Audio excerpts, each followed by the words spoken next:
ತಿಂತಾ ಇದ್ದೀನಿ. ಇದರಲ್ಲೇನು ವಿಶೇಷ ಅಂತ ಹೇಳ್ತೀರಾ? ಈಗ ನೋಡಿ ಐತೆ ವಿಶೇಷ. ಜೊತೆಗೆ ಚಿಕನ್ನು ಕೋಳಿ ಮೊಟ್ಟೆ ತಿಂತಾ ಇದ್ದೀನಿ. ಬೆಳಗ್ಗೆನೆ ನಾಷ್ಟ ಅಂದರೆ ಟಿಫನ್ನು ಅಂತಾರೆ, ನಾಷ್ಟ ಅಂತಾರೆ, ಬೆಳಗಿನ ಭೋಜನ ಅಂತಾರೆ. ಎರಡಕ್ಕೂ ಕಾಂಬಿನೇಷನ್ ಚೆನ್ನಾಗಿರ್ತದೆ. ಇಡ್ಲಿಗೆ ಚಿಕನ್ ಗೊಜ್ಜು, ಮೊಟ್ಟೆಗೆ ಅಂತ ತಿಂತಾ ಇದ್ದೀನಿ. ಹಿಂಗಿರುತ್ತೆ, ಸೂಪರ್ ಅಲ್ವಾ? ಚಿಕನ್ ಚಾಪೀಸ್ ಮಾಡ್ತಾ ಇದ್ದೀನಿ.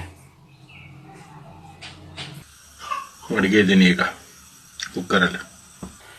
ಜೊತೆಗೆ ಒಂದಷ್ಟು ಕಾಳುಗಳ ಕೂಡ ಹಾಕ್ತಾಯಿದ್ದೀನಿ. ಆರೋಗ್ಯಕ್ಕೆ ತುಂಬ ಚೆನ್ನಾಗಿರ್ತದೆ. ಕಾಲು ತುಂಬ ಒಳ್ಳೆಯದಂತ ಆರೋಗ್ಯಕ್ಕೆ. ನಾನು ಸಾಕಷ್ಟು ಕೇಳಿದ್ದೀನಿ, ನೋಡಿದ್ದೀನಿ, ತಿಂದು ಇದ್ದೀನಿ, ತಿಂತಾನೂ ಇರ್ತೀನಿ.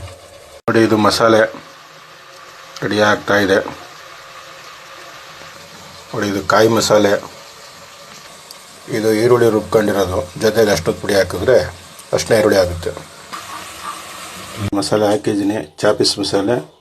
ಇನ್ನು ಕಾಯಿ ಮಸಾಲೆ ಹುಯ್ಬೇಕಷ್ಟೆ. ಮಸಾಲೆ ಹಾಕ್ತಾ ಇದ್ದೀನಿ. ಕಾಯಿ ಮಸಾಲೆ ಹಾಕಾಯಿತು. ಈಗ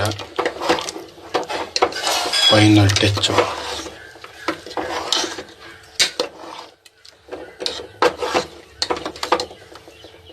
ನೋಡಿ,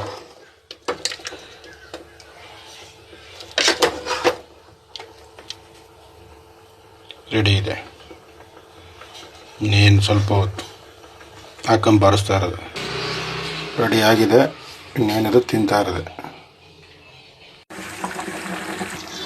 ನೋಡಿ, ಸೂಪರಾಗಿ ಚಿಕನ್ನು ಬಾರಿಸ್ತಾ ಇದೆ. ಮಸ್ತ್ ಮಜಾ ಮಾಡಿ ಅಂತ. ವಾವ್, ಮಸ್ತ್ ಬೊಂಬಟ್ ಅಲ್ವಾ? ಅದಕ್ಕೆ ಸಿಂಪಲಾಗಿ ಒಂದು 6 ಇಡ್ಲಿ, ಒಂದು ಮೊಟ್ಟೆ, ಒಂದು 3-4 ಪೀಸ್ ಚಿಕನ್ ತಿಂತಾ ಇದ್ದೀನಿ. ಆಮೇಲೆ ಕೆಲವರು ಏನಣ್ಣ ಲೋ ಬಜೆಟು, 100 ರೂಪಾಯಿ ಇದ್ದರೆ ತಿನ್ಬೋದಲ್ವ ಅಂತಾರೆ. ಸಂತೋಷ, ಅದು ನಿಜ, ಒಪ್ಕೋತೀನಿ ನಾನು. ಆದರೆ ಟೈಮಿಗೆ ಸಿಕ್ಬೇಕಲ್ಲ. ಇಡ್ಲಿ ಚಿಕನು ತಿನ್ನುವೆ ನಾನು. ಸಕ್ಕತ್ತಾಗೈತೆ.